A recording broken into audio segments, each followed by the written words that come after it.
Delano Roosevelt began the long trip home. Slowly, the long black funeral train south. Then down Pennsylvania Avenue to the beat of muffled drums, the president was borne for the last time to the executive mansion that for 12 years had been his official home. The passing of FDR from the American scene came as a personal shock to the nation. People wept openly, unashamed of their grief.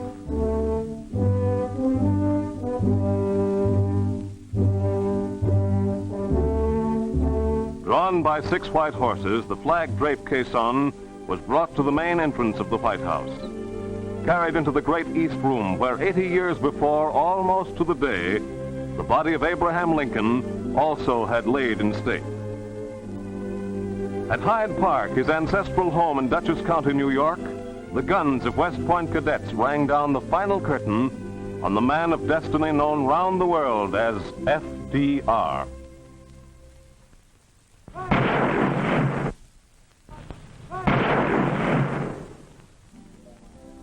To measure something of his greatness, we turn back the clock to Franklin Roosevelt as a young man making his first political campaign, to the time when, only 28 years of age, he was elected New York State Senator and broke the powerful Republican machine that had ruled Dutchess County for 28 years. Emerging as a national figure, he served President Wilson as Assistant Secretary of Navy. In 1920, as running mate of Ohio's James M. Cox, FDR, at the age of 38, was the youngest vice presidential candidate in history. Married on St. Patrick's Day 1905 to Anna Eleanor Roosevelt, niece of the illustrious Teddy, FDR founded a dynasty typical of his Hudson River Dutch forebears. It was to the Roosevelt Retreat, the vacation cottage on Campobello Island, that FDR sailed with his friends and family after the strenuous campaign for the vice presidency. And it was in these same waters, the Bay of Fundy, that he was first stricken with the dread polio germ that was to paralyze his legs, but never his life.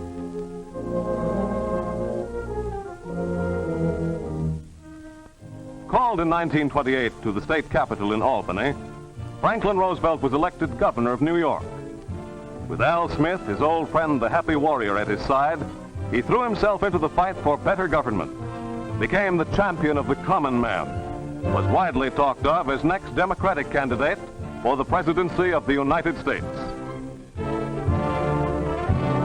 And with big, genial James A. Farley swinging the gavel, the die was cast. A country still mired in the morass of depression wanted a new president. Called to Chicago to accept the nomination, Governor Roosevelt flew from Albany with his wife, son Elliot, and son John. Few knew it then, but this was the beginning of an era unparalleled in American history.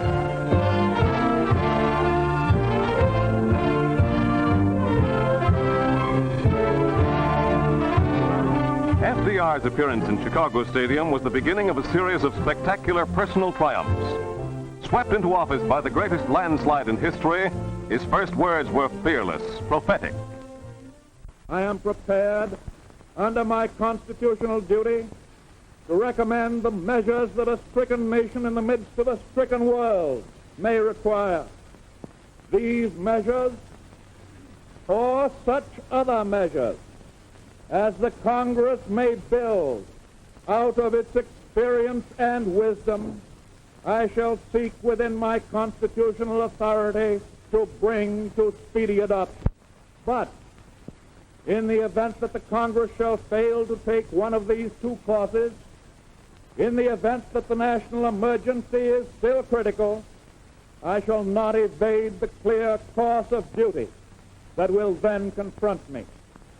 I shall ask the Congress for the one remaining instrument to meet the crisis: broad executive power to wage a war against the emergency as great as the power that would be given to me if we were in fact invaded by a foreign foe.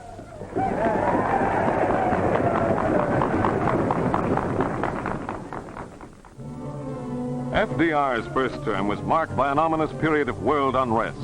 Men of many nations were again taking up arms. our own national defense was at its lowest ebb. America knew flood and famine, drought and the Dust Bowl. FDR brought farm relief and flood control, water power and giant public works.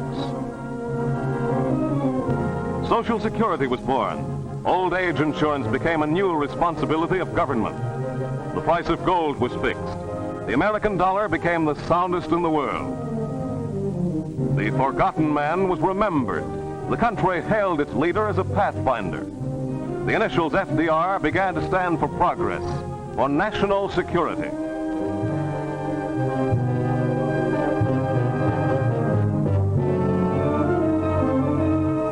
The fireside chat became an American institution.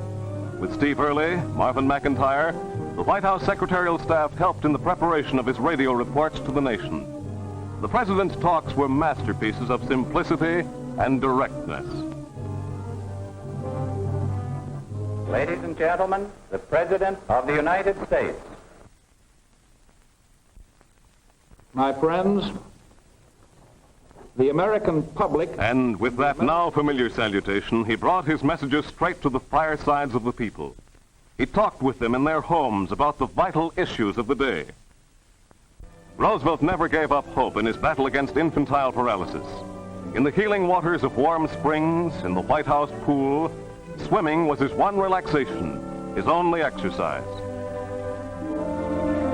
How he organized the great Warm Springs Foundation for the eventual benefit of the nation's 500,000 polio victims will forever stand as a living monument to his name. And each year on his birthday, all over the land, little children sing his praise. Happy birthday to you. Happy birthday to you. Happy birthday, dear President. Happy birthday to you. This intimate study of the president and his beloved Fala is one of the rare personal portraits in a busy, crowded life. For no man in our time, nor in any time perhaps, has been called on to make the momentous decisions that have been his. His one goal, his greatest ambition, was to lead the nations of the world into a lasting peace.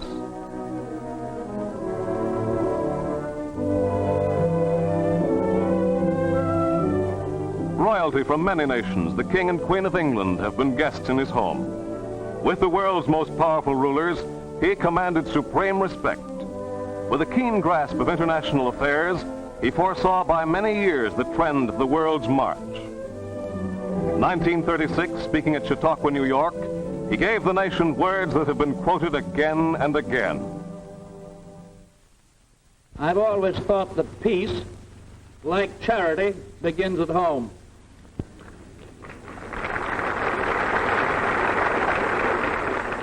And that's why we have begun at home, here in North and South and Central America. But peace in the Western world is not all we seek. I have seen war. I have seen war on land. I have seen blood running from the wounded. I have seen children starving. I have seen the agony of mothers and wives. I hate war.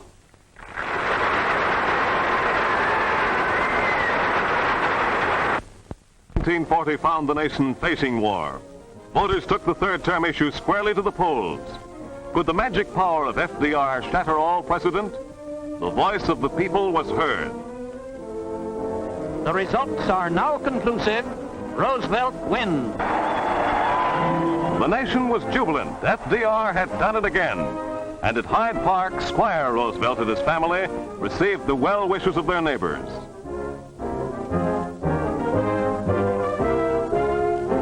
Again, the president addressed the nation. In the presence of cabinet members, of diplomats and leaders from nations south of the border, FDR asked for broader powers than had ever before been given to any American president. The first and fundamental fact is that what started as a European war, as the Nazis always intended it should develop, into a war for world domination. Therefore, with profound consciousness of my responsibilities to my countrymen and to my country's cause, I have tonight issued a proclamation that an unlimited national emergency exists and requires the strengthening of our defense to the extreme limit of our national power and authority. With the world facing the greatest conflict of all time, with the rights of all free people endangered, Roosevelt met Winston Churchill on the high seas, gave a pledge to the world, pledged the right of all people to choose their own form of government. History records this dramatic meeting as the birth of the Atlantic Charter.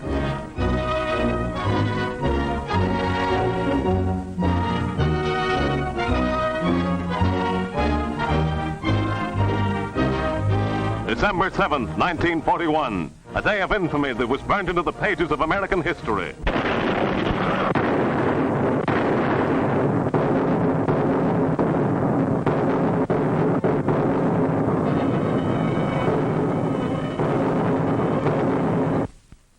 The President faced a nation united. I ask that the Congress declare that since the unprovoked and dastardly attack by Japan on Sunday, December 7th, 1941, a state of war has existed between the United States and the Japanese Empire.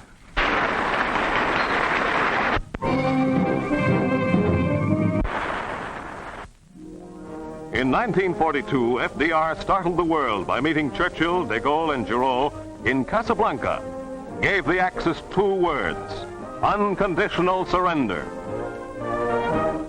At Quebec, Roosevelt with Churchill planned the invasion of Europe, and with the future of civilization in the balance, the role these two played in this most critical period is indelibly written in history.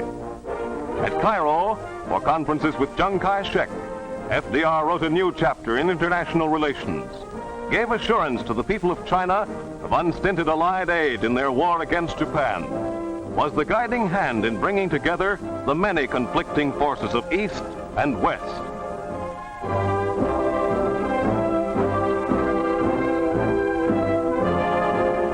Such was the man who met Stalin for the first time at Tehran, who gave the world its first promise of complete accord between the three great powers. That these were called the Big Three was no empty phrase, and Franklin Roosevelt, steadfast in his convictions, was the biggest of them all. Steaming into Pearl Harbor for the first time since the outbreak of war, the Commander-in-Chief conferred with Admiral Nimitz and General MacArthur. That he took an active part in planning the war in the Pacific is now apparent, for it is known that from this conference emerged the blueprint for liberation of the Philippines.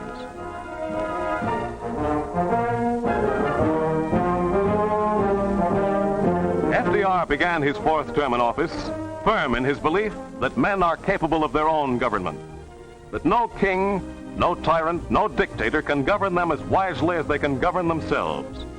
And upon that note, he placed the world's future on the conference table at Yalta, made plans to bring together the nations and the peoples of the world in a just and lasting peace.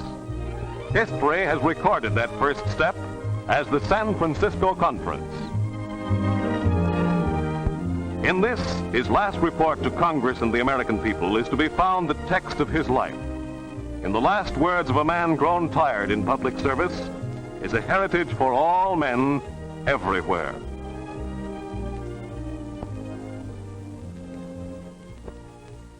I am confident that Congress and the American people will accept the results of this conference as the beginning of a permanent structure of peace, upon which we can begin to build, under God, that better world in which our children and grandchildren, yours and mine, the children and grandchildren of the whole world, must live and can live.